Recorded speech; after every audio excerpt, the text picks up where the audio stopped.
are the branches. Whoever abides in me and I in him, he it is that bears much fruit. For apart from me you can do nothing. These things I have spoken to you, that my joy may be in you, and that your joy may be full.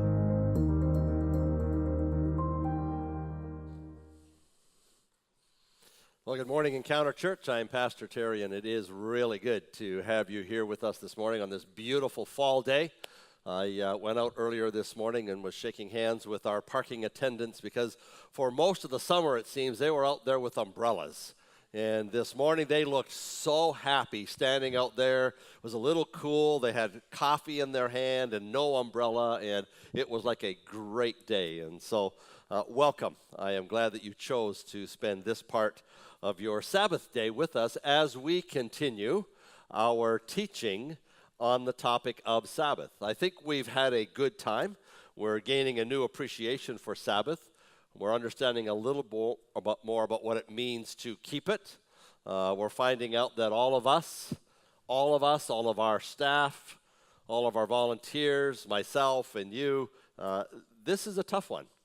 To actually get a hold of what it means for us to observe and to keep Sabbath. So we're going to continue today. We've been going for 3 weeks already. This is week 4. We're going for 2 more after this, so there's going to be no reprieve for a while yet as we continue to figure out what it means. So I want to summarize where we've come so far. So the 4th commandment, where God himself is talking to us, the book of Exodus, in the midst of those 10, this one's kind of right in the middle, and he said this: remember to observe the Sabbath by keeping it holy. We learned that really this is not a burden that God has imposed on us. It is not supposed to be one more thing that we check off of our to-do list, but rather God has given us the Sabbath as a gift. It is a blessing from God himself. And if that is true, if we believe that God said, I'm giving you the Sabbath and it's a gift to us, it tells us a lot about who God is. And in fact, then the Sabbath is all about God. It will inform how you and I keep the Sabbath. So we've also made the connection between this command in Exodus from God and the creation account. We read this in Genesis chapter 2, verse 3. God blessed the 7th day, and he declared it holy because it was the day when he rested from all of his work of creation. God rested from creating. And we understood that it wasn't because God was tired, but rather it was an acknowledgement, literally, of who God is. This is his world. This is his creation. We are a part of that creation. God created us then to enjoy his creation. And his creation, he built into it rhythms, did he not, of night and day, rhythms of the seasons that we're experiencing right now, the work and the rest, the stress and the release. It's part of our DNA as human beings, created in the image of God, to follow those kinds of rhythms and the rhythms of rest. What we're discovering, not only here but in our own lives, when we choose to ignore those rhythms, when you and I choose not to rest, we pay a price. We really do. Physically, we pay price emotionally, relationally, spiritually. It comes at a cost. And so through keeping the Sabbath, one of the things that we're doing right up front is we're proclaiming that it is God who is running our life. He is the Lord of our life. He is the Lord of our culture. He's the Lord of everything around us, because at the end of the day, it's all about God. So last Sunday, Carrie brought us back to the book of Deuteronomy in chapter 5, where they again reiterate the 10 Commandments, but they add just a little bit more there. And we realize, especially in this one, the importance of our ceasing, the importance of our stopping. And so we read these words: you have 6 days each week for your ordinary work, but the 7th day is a Sabbath day of rest dedicated to the Lord your God. On that day, no one in your household may do any work. And then if we didn't get it, they went on a little bit more. This includes you. You and I, your sons and daughters, your male and female servants, your oxen, donkeys, other livestock, any foreigners living among you, all of you must rest. And then once again, rest as you do. We set the stage. It starts with you and I. Everyone must rest as we rest. Carrie went on last week, and I loved this quote from her. She said this: Sabbath has to travel from the land of our heads to the soil of our hearts. But not stop there, and into practical expression in order for it to do us any good. In other words, we got to get it out of here to our heart, and that's often where we kind of stop. We say, okay, well, I'm feeling it now. I got it. But it's like if it stops there, we still haven't quite got it. It has to then express itself. There has to be something in an action that is showing that, in fact, we get it from our head to our heart. So it's my prayer that over these weeks, you will continue to incorporate Sabbath into your life. Understanding it's a journey. It's a step at a time to begin to figure this out. But you won't regret it, because it's from God himself. And so that brings us to today. And I want to start where Carrie left off last Sunday, where she outlined for us four qualities, four characteristics of Sabbath keeping. Understanding that we're not talking here about steps to take. It's not about a to-do list. Okay, I'm going to check these things off and then I've done it. No, that's not what it is. That goes away. Rather, allowing these qualities to inform our Sabbath. Again, to provide maybe a framework in which you and I individually can figure out what it looks like for us. As we discovered in week 1 of our teaching, when our Sabbath becomes caught up in details, when our Sabbath becomes caught up in logistics, if it's caught up in rules that we feel like we have to follow, if we're starting to experience that, we literally need to step back and say, okay, that's not what Sabbath is. But at the same time, I believe a framework can be helpful for those of us who are learning what it means to keep the Sabbath, maybe for the very first time. So Carrie threw this slide on the screen and said, okay, so there's basically 4 qualities within this framework. It's stop, rest, delight, contemplate. We're going to be going there over these next weeks. She started last week with stop, and she shared that great story of her being on the treadmill. And if you were here, I mean, you just pictured yourself, she was trying so hard and running so fast, and then all of a sudden it just kicked her off the back. And then afterwards, as people were explaining the treadmill to her, she realized, oh, there's a stop button. You don't have to go flying off. You can just hit the button and you will literally stop. I just found that a really helpful picture when trying to understand that in order to keep the Sabbath, we are to stop what we are normally doing. It is to literally be an intentional act of the will. And I understand that it is something that is almost foreign in the culture in which we live. But I also know that we'll never enter into Sabbath until we stop. If you missed Carrie's teaching last week, just invite you to go on our website and you can watch it there. But this then leads us to the next quality of Sabbath, and where we're going to kind of land this morning, and that is rest. Rest. A couple of weeks ago, I shared with you what Jesus said concerning rest. Remember these words in Matthew? Jesus is speaking. He says, "Come to me." He said, "Come to me, all of you who are weary and carry heavy burdens, and I will give you rest. Take my yoke upon you. Let me teach you. I am humble and gentle at heart, and you will find rest for your souls." It is into the stress and into the chaos of our striving and our trying, our working and our pursuing, our buying and our selling, that God speaks to us of the Sabbath. It is God speaking to us into the lie that if we simply work harder and longer, we'll get there. Now, we're generally not quite sure where there is, but if we work harder and try harder and work longer, we're going to get wherever there is. It's into that striving, it's into that chaos that Jesus spoke those words. Come to me, all of you who are weary and carry heavy burdens, and I will give you rest. Let me teach you. Let me teach you, and you will find rest for your souls. So take a look at this picture. December 2002.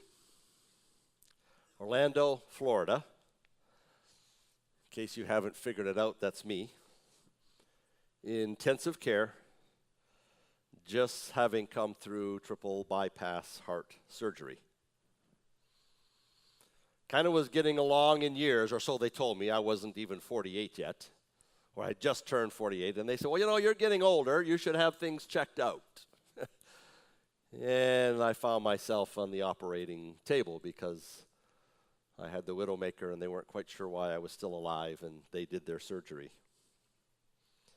I can remember coming out of surgery, and I really wanted to see Carol Ann. Wanted to see my kids. I wanted to let them know, you know, I was okay. I mean, this was just triple bypass surgery. I was fine. Like, I'm doing good, and, you know, come on in and see me. And I can remember my intensive care nurse looking at me and saying, yeah, it's not going to happen yet. And I'm going like, well, what? Well, you're not strong enough. I said, but this is my family. This is my wife. I'm thinking, like, they're going to make me feel better. I mean, that's what we hear. Like, if you can be at home, you're going to recuperate. And they just said, not quite yet. But they gave me some illustrations because they were going to allow Carol Ann in. And these were kind of like open intensive care units. I could see down this long hallway, and there were these double doors, and that's where she was going to come through, and I could actually see my kids. They were on the other side of that. But just as they were going to let Carol Ann come in, my nurse looked at me and said, I just want you to watch this. And it was kind of a surprise and kind of not. But she said, watch the heart monitor and see what happens. Now, you need to know, back in the days of my high school when I first saw Carol Ann, the same thing happened. My heart rate went up, my blood pressure went up, and it was like, wow, like she's nice. So I'm watching my heart monitor, and Carol Ann's coming towards where I was, and the nurse said, look, and sure enough, my heart rate was going up. My blood pressure was going up. All of the things that were not all that good for me coming out of heart surgery. But eventually she got in, and then this next picture shows my two children. My son on the right behind me is my daughter, Terrell Lee, and then Carol Ann is to the left. They eventually let all of them in. But it made me think, I always thought that, I realized that there were some people in my life who probably drained me, some who took energy out of me. It was an effort to be with them. And then there were people who really energized me and left me feeling like really good. And those things are true. But what I began to realize is that energy was leaving my body through every contact I had. Energy was leaving me through everything I say and do. And I can still remember how tired I felt when Carol Ann would leave. And they didn't let them stay very long, which was a little bit annoying. But then when they left, I was so tired. I'm like, wow, I just got to sleep, and that's what I did. And kind of wondering, like, what's that all about? Well, one of the books that has been helpful to me as I've been going through this teaching series is by Wayne Muller, and Carrie alluded to this last week. It's simply called Sabbath. But he addresses this point really well, and I just want to read a couple of paragraphs as it relates to what I've just shared with you. He writes, "I'm reminded of the story of Jesus walking through a crowd of people. A woman seeking to be healed reached out to touch the hem of his garment. Jesus asked, 'Well, who touched me?' His disciples said, 'Well, people are touching you all the time. What are you talking about?' But Jesus said, 'I could feel power go out of me.'" This is Jesus. Deeply mindful of the flow of his life force, Jesus could feel the expenditure of energy in every encounter. And then he says this is a useful discovery for how our days go. We meet dozens of people, have so many conversations. We do not feel how much energy we spend on each activity, mainly because we imagine we will always have more energy at our disposal. This one little conversation, this one extra phone call, this one quick meeting, what can it cost? But it does cost. It drains in yet another drop of our life. Then, at the end of days, weeks, months, years, we collapse. We burn out. And we cannot see where it happened. He writes, "It happened in 1,000 unconscious events, tasks, responsibilities that seemed easy and harmless on the surface, but that each, one after the other, used a small portion of our precious life." And then we're given this command from God: remember to observe the Sabbath. Here's one more picture. The one on the left looks pretty similar to what you've just seen, but now we have fast forwarded 16 years. August of last year, I was diagnosed with prostate cancer, and in December, I had surgery 1 year ago now, almost. They removed my prostate. I was off for 4 weeks. Thankfully, Carol Ann also took off for those 4 weeks. She cared for me, and guess what we did? We rested. Both of us. We watched actually a lot of Hallmark Christmas movies. I just tell you, I enjoy watching Hallmark Christmas movies. There's over 30 new ones coming this year. Over 30, yes. I mean, that's amazing.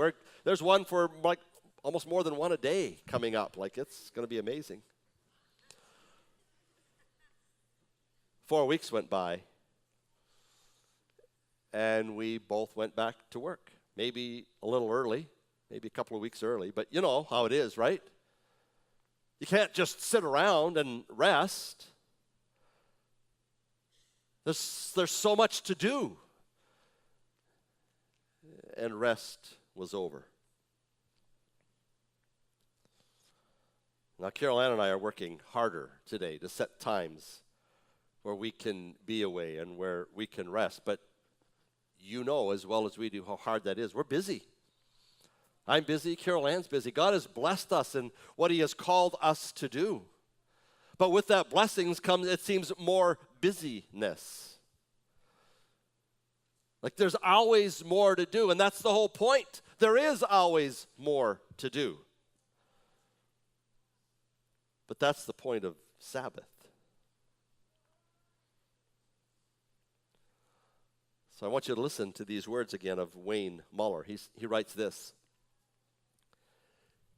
"If we do not allow for a rhythm of rest in our overly busy lives," listen, illness becomes our Sabbath. Illness becomes our Sabbath. Our pneumonia, our cancer, our heart attack, our accidents create Sabbath. 16 years ago with my heart surgery, I didn't learn an awful lot. I can remember Carol Ann saying, like, doesn't seem like anything's changed. You had triple bypass. You could have died. And now, fear of death is not something I fear. In fact, our upcoming teaching series is called Fearless, and we're going to probably talk about that in one of those. I don't fear dying, but there's a difference between not fearing dying and doing what you should be doing to rest. And I really didn't get that. Seemed like I was young, and they told me I'd been operating on 5% of my heart capacity. I'm thinking, like, my goodness, I'm getting 95% back. Watch out, world, here I come. I got way more to give yet. But 16 years later, I'm looking at that picture and realizing not a lot has changed. I'm still puffing into that silly puffer thing that's supposed to help your lungs keep from filling up and all that kind of stuff. And this time it's starting to hit home. And especially just these last couple of weeks as I've been reading. And Wayne Muller says that illness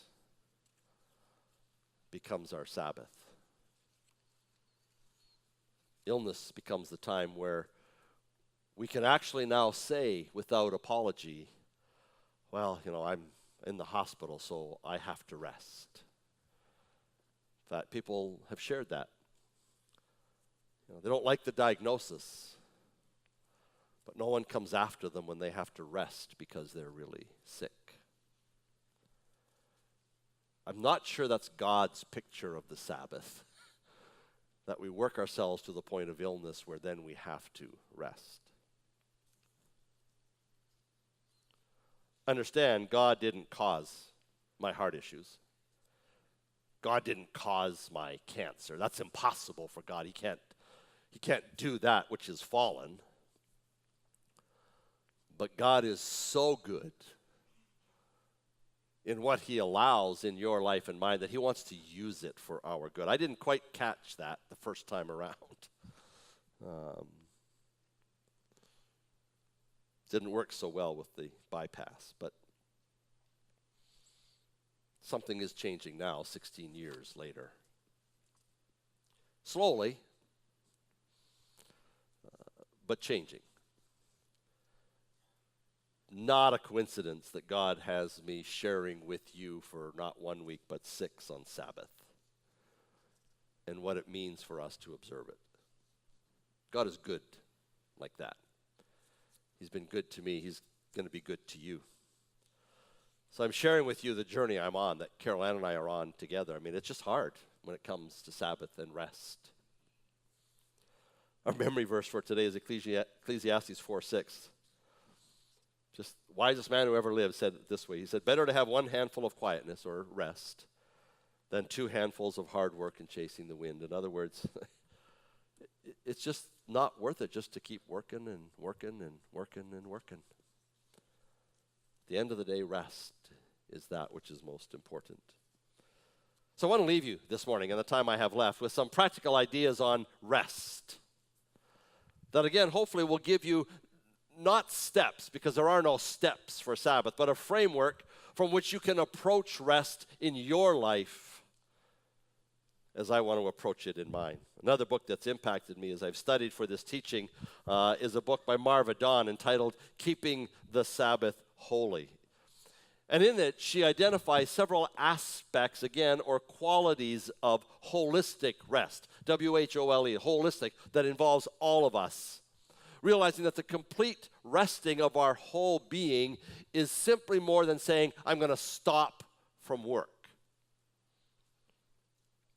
And so I just want to give you a couple of those this morning that hopefully can provide a framework for you as you begin to consider what it's going to look like in my life to observe the Sabbath. She starts with this one. She says it has to start with spiritual rest. Not physical. You have to spiritually be rested. Resting in the grace of God is, in fact, the true foundation for rest. I would suggest that it's impossible to rest our bodies physically if spiritually we are in chaos. As we've alluded to in this series, true Sabbath rest is not the result of simply stopping work for one day and then being a workaholic for the next 6. Somehow in our observing the Sabbath, whatever that looks like for us, if we're doing it in a genuine way, it will influence how we live our other 6 days. Spiritual rest is acknowledging, one more time, that God is God and we're not. Observing the Sabbath makes a statement to ourselves and those around us and the world that is watching about who we are and who runs our life. It's accepting the fact that God is sovereign and in control. So when you and I set apart a day to focus on who God is, He gives us His gift of rest. With that is His gift of peace. No matter what the circumstances that we may be going through, knowing that the presence of God is with us gives us the freedom to actually trust in Him and His grace. Spiritual rest. So what works for you? What works for you? What enables you to have a deeper experience of who God is, that, His presence in your life? I love God's creation, nature. I love working in my yard. I had such a good time yesterday afternoon. It was cooler, the sun was shining, and I spent almost 4 hours outside, just in my yard, cutting grass, trimming plants. I mean, it was a really good day. I saw the beauty of God in that day and in the weather. I see it in music. I see the presence of God in music. I love music. Both Carol Ann and I love music, and it's a good thing we kind of love the same music. It's been a part of our lives from the very beginning of our relationship. One of the first times I remember seeing Carol Ann was singing in this trio at our high school. And then I had the privilege of playing the piano for that trio, and I can just remember it. And I remember the song. I'll never forget the song, The New 23rd. And her voice was just like an angel, and it was just like, I can still hear it. So music has been a part of our life. We're a part of a group that toured around with the bishop, and we sang and played, and it was awesome. So when I still hear certain songs, when I hear certain styles, and they kind of did it well for me this morning because that's kind of my music, Southern gospel, bluegrass.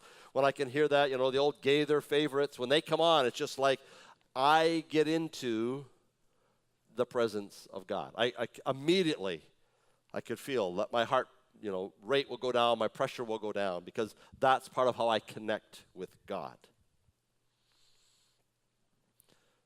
For some of you, it's spending time in God's Word. It'll do that for you, bring you spiritual rest. What works for you? What works for you? Well, spiritual rest should lead us then to physical rest. One will lead to the other. A good starting point for your Sabbath, this is not a rule, but this is a good starting point, is to never allow yourself to do anything on your Sabbath that you feel you have to do. Okay, so this is giving you a little picture into Sabbath. If you're doing something on your Sabbath day that you feel you have to do, stop. Because you're already losing what the Sabbath is all about. What makes you restful, not unrestful. Does that make sense? Doing that, which you feel you have to do, is already taking away from your observance of Sabbath. So maybe you have a very physical job. well, then on your Sabbath, it's very likely that you're not going to do something all that physical because you need to rest. But for some of us, we spend all of our work days in an office sitting in a chair, very sedentary. Maybe for you, on your Sabbath, doing something physical is a great way, at least part of it, to spend your Sabbath day doing. See, it's about what works for you. For some of you, it's going to include sleeping in. Just because you can. There's nothing else you're going to do on that day. For some of you, it's going to be taking a nap. Or 2 naps. Or 3 naps. This nap thing keeps coming up. Because you can. Caroline and I love sitting out on our deck, especially in the summer. We've been talking like we need to camp out there almost. Like we love it out there on that deck when it's not raining. In the winter, we love our fireplace. We love just sitting in front of that fireplace and feeling the warmth and the beauty. You can just gaze into it. What helps you slow your pace? What helps you rest? That's what you're looking for when you begin to observe your Sabbath. Well, another aspect of rest, besides the spiritual and the physical, is emotional rest. Now, this one, as an introvert that I am, appeals to me. Because my weeks are full of interaction with people. I mean, I enjoy generally being with people. But it does drain me physically. It drains me emotionally. Sunday mornings, I feel that drain. I feel the need for rest. I feel the need for a nap coming on. But you see, if I become too emotionally drained, it's very difficult to deal with anything else in my life. And so, if our understanding of Sabbath means that we're deepening our relationship with God, then when we are spending that time of rest with Him, He can begin to minister to us and how we are feeling emotionally. And emotional healing, in fact, can begin to take place when we observe Sabbath. In her book, Marva Dawn shares that letting God be God in our lives gives us the freedom to deal constructively with our emotions, to be able to accept them, to be able to listen to them, but not be controlled by them, because it is God who is in control. Carrie talked about that a little bit last week, the freedom that comes through stopping and resting. In fact, ceasing our striving to be God allows us to rest in our true emotions, to appreciate the nuances of who God made us and our personalities. We can literally stop and smell the roses.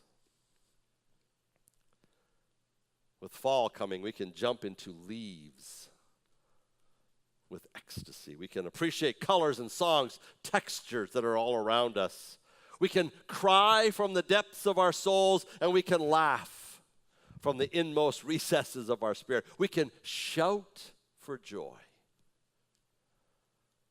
because God is good. So what works for you? And then here's the final one, and we'll be done for today. Intellectual rest. Intellectual rest. Now, my Myers-Briggs personality test puts me as an INTP. I'm an introvert, I'm intuitive, I'm a thinker, and I love this aspect of having a lot of options. The T, again, is for thinking. And if you ask Carol Ann, that's where I spend a lot of my time in my own head. Thinking. I love to think. I love to learn. I love to read. I love to process. I love to engage in conversation. But we had a great conversation last night where we were engaging and said, you're not really looking for a solution. You just love engaging in this conversation. And I said, yeah. She thought at one point I was trying to torment her. But that wasn't the case. I love that conversation and thinking through what's going on. And so it can become one of my greatest strengths, but it's also one of my greatest weaknesses. It's hard for me to turn it off, turn my head off, to stop thinking. It's hard for me to do that. But it's into that keeping the Sabbath speaks to me, resting my mind from all of its frenzy, trying to make sense of everything. See, it's not that I'm supposed to stop thinking. That's not what it means. But there are times that if I'm taking a Sabbath rest, it would allow me to step back and see things maybe from a larger perspective, maybe even from God's perspective. That He's got it. Maybe to enjoy the calm that comes from the realization that God is in fact God. He's in control of everything. And no matter what the chaos is in the world around me, I can rest in Him.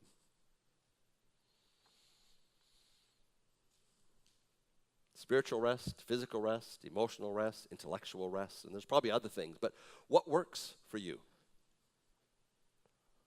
What allows you to enter into that rest? Well, let me conclude. Obviously, none of us are perfect at keeping the Sabbath. Okay, none of us are perfect at it. Things go wrong all the time. Have you found that out? It's the world in which we live. No matter how hard we're trying, things mess us up. But I do, in the midst of that, want to challenge you and encourage you not to give up keeping the Sabbath. Remember, we're talking here about ideals. We're talking about aspirations. I love that word. We're aspiring to this. But we need to be making progress. Observing the Sabbath is a vision of what could be, but it's also our passion that said this is what it should be. So don't let your imperfect attempts stop you from continuing the journey of keeping a Sabbath. Don't let that keep you from keeping the Sabbath. Because each time you try, each time you fail, you're going to learn something. Maybe I need to work a little harder at making sure that those things don't happen. And there's a lot of that we do have control over. And we can just say, well, if I prepare this and this and this, then maybe my Sabbath will go a little smoother, and it can. The Apostle Paul understood this well. He understood, and I want to leave you with this. His exhortation to the church in Rome. It's a paraphrase of Romans chapter 12, verses 1 and 2. He writes to the church, he says, "Therefore I urge you, brothers and sisters, with eyes wide open to the mercies of God, as an act of intelligent worship, offer your bodies as living sacrifices, holy and pleasing to God."